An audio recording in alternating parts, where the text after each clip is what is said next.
The first time I died, I was 24 years old and wearing a $12,000 wedding gown soaked in my own blood. My name is Ava Harper. I grew up in a quiet coastal town 2 hours north of Los Angeles, the kind of place where everybody knows your name and nobody has much money. On the night I was born, February 14th, during a total lunar eclipse, my grandmother, who read tarot for tourists on the pier, told my mother I was marked for something big. Mom laughed it off. I wish she hadn't.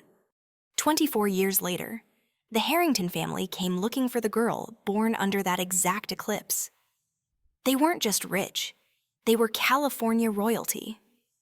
Harrington Global owned half the servers that run the internet, 3 private islands, and a fleet of jets people only saw in magazines. When their in-house psychic told them the empire would collapse within a year unless the eclipse bride married into the bloodline, they found me within 72 hours. Victor Harrington himself came to the door of the little cottage I rented above a surf shop. 42, widowed, impossibly tall, wearing a midnight blue suit and the kind of quiet grief that made people step aside without knowing why. He didn't threaten. He explained the prophecy and asked if I would save his family. I said yes because I was kind, because I was stupid, because I believed in fate. They gave me 3 choices for a husband, the Harrington brothers. Logan, 32, the golden eldest, CEO in waiting, face on Forbes before he could legally drink. Mason, 30, the middle son, venture capital shark who smiled like he already knew your secrets. Caleb, 27, the youngest, professional poker player, and walking red flag. I picked Logan. He kissed my hand at the engagement party and whispered that he'd never believed in love at first sight until me. I melted. The wedding was held at their Palos Verdes estate, featuring 300 guests, orchids flown in from Thailand, and a string quartet that had once played for the Queen of England. I walked down an aisle of white rose petals, feeling like I was in a fairy tale. Then the fairy tale locked the cellar door behind me. Logan dragged me down the stone steps by my wrist. Mason and Caleb followed, already loosening their ties. Scarlett Voss, their adopted sister, stood at the bottom in a pale pink bridesmaid dress, her eyes shining like this was the moment she'd waited for her whole life. "You were never supposed to be the bride," she said, voice soft, almost loving. "You're just the offering." Logan poured red wine across my chest, laughing. A sacrifice has to bleed. I screamed until my throat tore. I begged. I reminded them of the prophecy if they hurt me. The empire would fall. They laughed harder. They took turns. They recorded it on 3 different phones. Scarlett held my face to the camera and whispered, "Say hi to the internet. Eclipse girl." I remember the cold stone against my spine. I remember the copper taste of blood. I remember thinking, this is what dying feels like. Then the cellar door flew open. Victor Harrington stood silhouetted against the light, face twisted in horror. He roared something my ears were ringing too loud to hear and lunged down the stairs. Logan tried to block him. Victor threw his own son into a rack of century-old bottles like he weighed nothing. He reached me as the world faded. His hands, warm, shaking, pressed against the wounds that wouldn't stop bleeding. "I'm sorry," he kept saying, voice breaking. I didn't know what they were." I died staring into the eyes of the only Harrington who ever cried for me. I came back gasping, clawing at white sheets that smelled like salt air and coffee. Same tiny apartment, same cracked ceiling I'd stared at every morning for 3 years. Same calendar on the wall 6 months before the wedding. I was alive. I stumbled to the bathroom mirror and stared at the girl who still had bruises under her eyes from 12-hour shifts at the bookstore. No blood, no torn wedding dress, just me, Ava Harper, 24 and given the most dangerous gift imaginable, foreknowledge. I knew exactly how this story ended if I let it run its course. 3 sharp knocks at the door. My heart stopped. I opened it. Victor Harrington stood on my narrow porch in the same midnight blue suit, holding a paper cup of coffee like an apology. The morning sun caught the silver at his temples. He looked exhausted, like he hadn't slept either. "Ava." His voice was softer than I remembered from the first life. "May I come in?" I stepped aside. He set the coffee on my tiny table.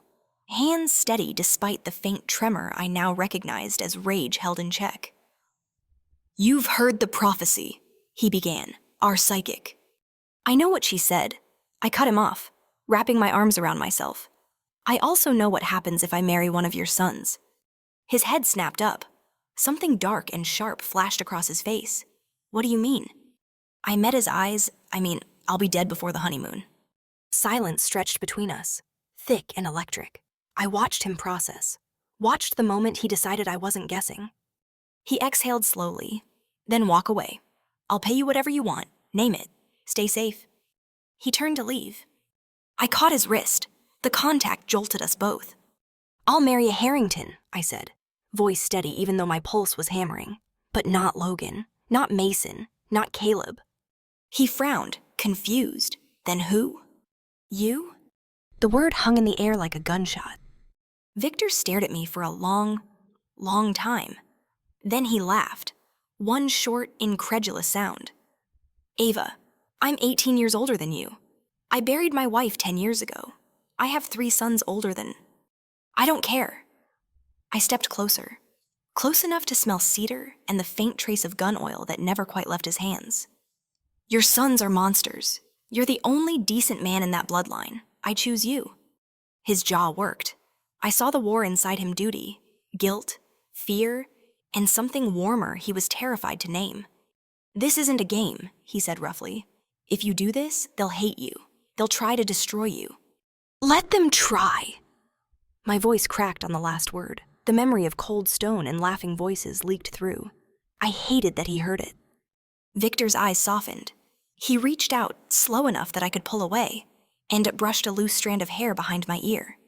"You're shaking," he murmured. "I'm angry," I corrected, "and I'm done being afraid."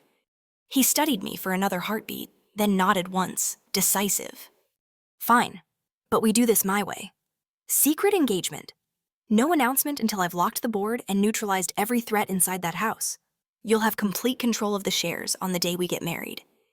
And Ava." His thumb brushed my cheek, gentle, reverent. "I will never let them touch you again. Not in this life." He extended his hand, palm up, an oath, not a proposal. I placed my hand in his.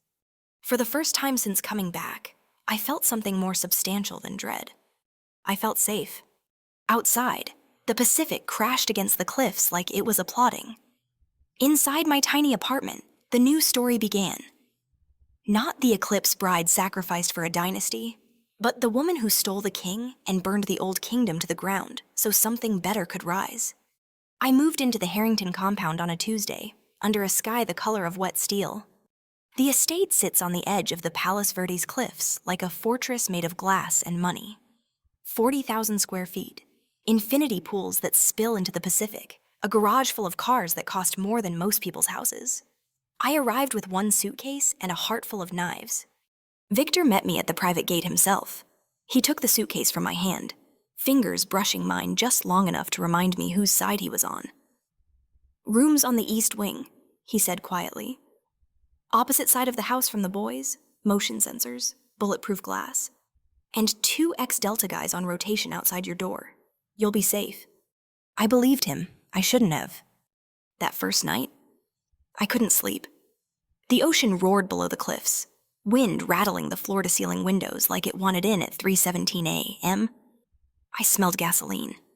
A thin line of fire crawled under my bedroom door, licking across the marble like a living thing. In my first life, I had frozen, clutching a pillow while flames ate the room. This time I was ready.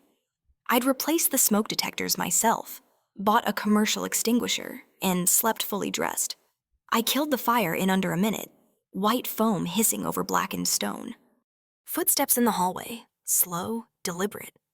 Logan leaned in the doorway, wearing silk pajama pants and a smile sharp enough to cut, careless with candles. "Ava?" he asked, voice honey over broken glass. I stepped over the foam and punched him in the mouth. His head snapped back, blood bloomed on his lip. For one stunned second, the golden boy looked almost human. Then Scarlett's scream echoed from the grand staircase. "What is wrong with you?" Mason and Caleb appeared behind her like wolves scenting blood. Mason cracked his knuckles. Caleb pulled out his phone, already recording. 4 against 1, bad odds. I backed up until the cold glass of the window pressed against my spine. My pulse hammered so hard I tasted metal. That's when Victor walked in. He was shirtless, sweat still clinging to his shoulders from a late workout, and the look on his face made the temperature in the room drop 20 degrees. He took in the burned floor, the blood on Logan's mouth, the phones raised like weapons. He didn't speak. He backhanded Logan so hard his eldest son hit the wall and slid down like a broken doll. Mason took 1 step forward. Victor's glare stopped him cold. "The next one who moves loses teeth," Victor said, as calm as Sunday morning. Scarlett tried to tear. "Daddy, she attacked Logan. She's insane." Victor turned to her slowly. "You have 10 seconds to get out of my sight, Scarlett, or I'll have security drag you out by your hair. 9, 8. She ran. The brothers followed, Logan clutching his jaw, all 3 of them throwing me identical looks of pure poison. Victor closed the distance between us in 3 strides. His hands hovered, not quite touching, afraid I'd flinch. "Are you hurt?" His voice cracked on the last word. I wanted to be stone. Instead, I started shaking. The adrenaline crash hit like a ton of bricks. "I'm fine," I lied. He saw right through it, without asking. He pulled me against his chest, one hand cradling the back of my head. He smelled like salt, gun oil, and safety. "I'm sorry," he whispered into my hair. "I promised you safety. I failed." "You didn't light the fire," I mumbled into his shirt. "I raised the people who did." We stayed like that until my breathing evened out. Then he walked me to a new suite on the 3rd floor, complete with double deadbolts and a panic button wired directly to his phone. He waited while I showered the smoke out of my hair, then sat on the edge of the bed like a guard dog until I fell asleep. I woke once in the night to find him still there, silhouetted against the window, watching the ocean like it might try to climb the cliffs and take me. I pretended not to notice the tears on his face. For 3 weeks, Scarlett played the perfect sister. She brought me matcha lattes with little foam hearts. She apologized for the boys being dramatic. She asked about my childhood, my favorite books, and cried when I told her my mom died when I was 12. She was so good I almost believed the act myself. Then, one Thursday, she knocked on my door wearing a white sundress and a smile bright as broken glass. "There's this new rooftop club in DTLA," she said. "Eyes sparkling, just us girls. No brothers, I swear. Please, Ava. I want us to be friends." I knew it was a trap. I went anyway, because I needed her to think she was winning. She drove us downtown in her baby pink G-Wagon, music blasting, singing along off-key. She handed me a canned yuzu cocktail from the center console. "To new sisters," she toasted. I pretended to sip. 40 minutes later, the city lights began to blend. My limbs turned to water. The last thing I saw was Scarlett's smile twisting into something ugly and victorious. I woke up zip-tied to a metal chair in an abandoned warehouse that smelled of rust and old fish. Red recording lights blinked on 3 professional cameras. 2 men in black balaclavas stood behind them. Scarlett knelt in front of me, dress still pristine, and stroked my cheek with ice-cold fingers. "Poor Ava," she crooned. "You really thought you could walk in and take everything tonight. The whole world sees what you are. Then Victor finally throws you away like the trash you've always been." One of the men reached for the zipper of my dress. I thrashed, chair scraping concrete, but the ties only cut deeper. Panic clawed up my throat. I had no phone, no knife, no plan. Victor was 20 miles away negotiating a merger. By the time he realized I was missing, it would be too late. Scarlett stood, brushing imaginary dust from her skirt. "Remember," she told the men, face on camera, "and no permanent marks above the neck. Daddy gets squeamish." She checked her watch. "I'll be back in an hour to pick up the memory cards." She walked out, heels clicking, door slamming. The first man stepped closer. I closed my eyes and waited for the sound of a gun being cocked that would end this life the same way the last one ended. Instead, I heard a different sound, metal tearing off hinges. The warehouse door exploded inward in a shower of sparks and twisted steel. Victor stepped through the smoke like Judgment Day in human form, silenced pistol in his right hand. brass knuckles gleaming on his left. His suit jacket was gone. White shirt rolled to the elbows, tie loose like he'd ripped it half off in the car. The first man raised a knife. Victor shot him in the kneecap without breaking stride. The second tried to run. Victor tackled him, fist rising and falling in brutal, precise arcs until the man stopped moving. Then he saw the cameras. He turned one toward Scarlett's empty chair, forced the bleeding man to hold a phone, and made him read aloud every text message hiring the crew, as well as every payment from Scarlett's secret account. Live on the dark web stream she'd planned to leak anonymously. The entire plan detonated in her face in real time. Only then did he come to me. His hands shook as he cut the zip ties. Blood ran down my wrists where I'd struggled. He cursed under his breath, voice raw, and wrapped his silk tie around the worst of it like a tourniquet. "I'm sorry," he kept saying, over and over, "I'm so sorry." I tried to stand, and my legs buckled. He caught me before I hit the ground, lifting me against his chest like I weighed nothing. "I've got you," he whispered into my hair. "Never again, never." Outside, red and blue lights painted the night. Someone, probably Victor's head of security, had called the cavalry the second the warehouse feed went live. Reporters were already screaming questions. Victor carried me past the cameras, past Scarlett's pink G-Wagon being towed away as evidence, past the flashing lights, and didn't stop until we were in the back of his armored Suburban. Only then, with the partition up and the world locked outside, did I start to shake. He pulled me into his lap like I was something fragile and precious and held me while the tears came. Not pretty crying, ugly, violent sobs that tore out of my chest like shrapnel. He didn't tell me it was okay. He just held me tighter and let me break. When the storm finally passed, he pressed his forehead to mine. "I'm going to burn their world down." "Ava," he said, voice steady and terrifying. "Every secret, every lie. And when there's nothing left but ash, we'll build something new, together." I believed him. Because for the first time in 2 lives, I wasn't alone in the dark anymore. The hospital room smelled of antiseptic and salt air drifting through the cracked window. I drifted in and out, IV dripping something cold into my vein, wrists wrapped in gauze that Victor had tied himself in the back of the Suburban. Every time I opened my eyes, he was there sitting forward in the chair, elbows on his knees, watching me like I might disappear if he blinked. At 4:12 a.m., the door burst open. Logan, Mason, and Caleb stormed in wearing $1,000 suits and identical expressions of fake concern. Logan reached the bed first. "Ava, thank God you're..." Victor stood up so fast the chair screeched across the floor. "Get out!" His voice was quiet. That was the scariest part. Mason tried charm. "Dad, we want to make sure she's..." Victor pulled a tablet from the bedside table and turned it around. On the screen, the warehouse live feed, Scarlett's voice, crystal clear, orders the men to make sure the cameras catch her screaming. 10 million views and climbing. The brothers went white. Victor swiped again. Bank records, text messages, a second-by-second timeline of the entire plan. "I've had people watching all 4 of you for years," he said. "I just never wanted to believe the monsters were mine." Caleb tried to laugh it off. "Come on, it was Scarlett's idea." Victor's fist moved so fast I barely saw it. Caleb hit the floor holding his nose, blood pouring between his fingers. Logan took a step back, hands raised. We didn't know it would go that far. "Shut up," Victor said, almost gently. "You don't get to speak her name ever again." He pressed a button on his phone. 4 armed security men in black suits entered and took position. Victor looked at me, and only me. "Tomorrow morning, I will transfer 60% of Harrington Global into your name. The remainder is placed in a trust for our future children.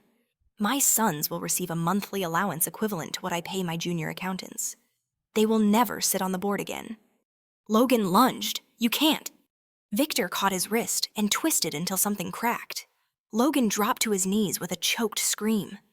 "I can," Victor said, "and I am. You are no longer my heirs.